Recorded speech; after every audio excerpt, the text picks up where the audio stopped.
Have you ever had that feeling, that nagging voice that says, you're not quite good enough, that you've got to be perfect to really deserve love and to feel like you belong? Well, in this explainer, we're going to dive into Dr. Brené Brown's amazing book, The Gifts of Imperfection, which just completely turns that whole idea on its head. What's so wild is that it all started as a research into really tough emotions, but it ended up becoming this incredible guide to living a more real, more wholehearted life. And this quote right here, this is the heart of it all. The idea that owning our messy, complicated, imperfect stories and being kind to ourselves through it is the bravest thing we can possibly do. It's a huge shift, right? From constantly chasing some impossible standard of perfection to just embracing who we are. But the craziest part is how a researcher who is an expert in shame stumbled onto this path to joy. So, our story really begins in a pretty unexpected place. For years, Brené Brown's entire career was about understanding the things that most of us would rather just avoid thinking about. Shame, fear, vulnerability. She was an expert in the hard stuff. But as she was digging through thousands of interviews and stories about struggle, something else started to pop out, a different pattern. There was this one group of people who just stood out. It wasn't that they didn't have hard times, they absolutely did, but they navigated life differently. They had this deep sense of joy and worthiness that was just palpable. So, to figure out what was going on, she did what a good researcher does, right? She started organizing the data. She gave this way of life a name. She called it wholehearted living. And then she started sorting everything she'd learned into two simple lists, a do list and a don't list. And this is where it gets really, really interesting. Just look at the difference between these two columns. On the left, you've got all these practices that are rooted in vulnerability, things like courage, compassion, authenticity. On the right, that's all the armor we wear to protect ourselves, perfectionism, trying to numb out, pretending we have all the answers.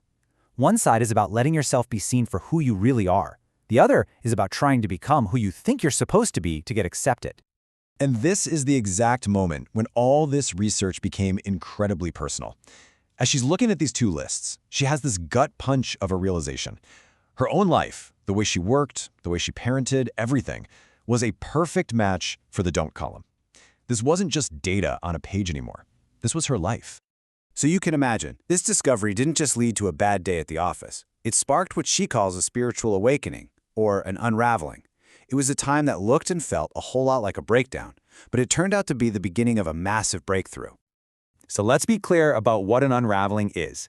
It's not about falling apart, it's really about letting go of the crushing weight of other people's expectations, shedding that skin of who you think you're supposed to be so you can finally make room for who you actually are. And a lot of the time, these unravelings get kicked off by huge life events. It could be something joyful, like becoming a parent, or something painful, like a major loss. Life just has this way of handing us these really powerful wake-up calls, almost forcing us to get more real and authentic.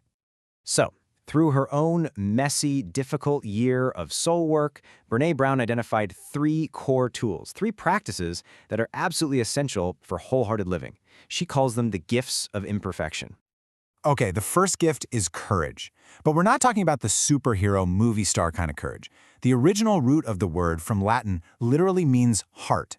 And its first meaning was just to tell your story with your whole heart.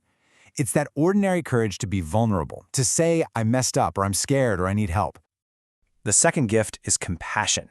And again, the Latin root tells you everything you need to know. It means to suffer with. So this isn't about feeling sorry for someone from way up high. It's about recognizing that we're all equals in this human experience and being willing to sit with someone in their pain. But here's the twist. This is the paradox that her research uncovered. The people who are the most compassionate are also the ones with the best boundaries. They're not doormats. And why is that? Well, think about it. You can't be genuinely open and giving with other people if you're constantly feeling drained, used, and resentful. Boundaries are actually what make real compassion sustainable. And that brings us to the third gift, connection. And this isn't just some nice-to-have, warm and fuzzy feeling. Her research is super clear on this. Connection is a biological necessity. We are neurologically hardwired for it. It's that energy that flows between people when you feel truly seen, heard, and valued for exactly who you are. Okay, so you have these 3 big tools: courage, compassion, and connection. But they're not just separate ideas floating around. They all work together to build one single foundational belief. And this one belief is the absolute cornerstone of a wholehearted life. It changes everything. So many of us are walking around with this invisible checklist in our heads for what it takes to be worthy. We're constantly telling ourselves, I'll be good enough when I get that promotion, or if everyone likes me. We're always hustling for our worth, as if it's something we have to earn. This is probably the most revolutionary idea in all of Brené Brown's work. True worthiness has no prerequisites. The bedrock of wholehearted living is the belief that you are worthy of love and belonging right now. Not later, not when you're perfect, not after you've checked all the boxes. Right now, as is. Now look, choosing to live this way, to actually own your imperfections, it takes a lot of courage. It can be really hard. But as she points out, the alternative, spending your entire life running from who you really are and trying to prove you're good enough, that's so much more exhausting and painful. And that's really the ultimate gift of imperfection, isn't it? It's the freedom to stop performing and to finally just start living. It's giving yourself permission to be messy and vulnerable and real, and to know that that's not just okay, that's the whole point. So I'll just leave you with this to think about. What would it actually mean in your life, today, to believe you are worthy, right this minute?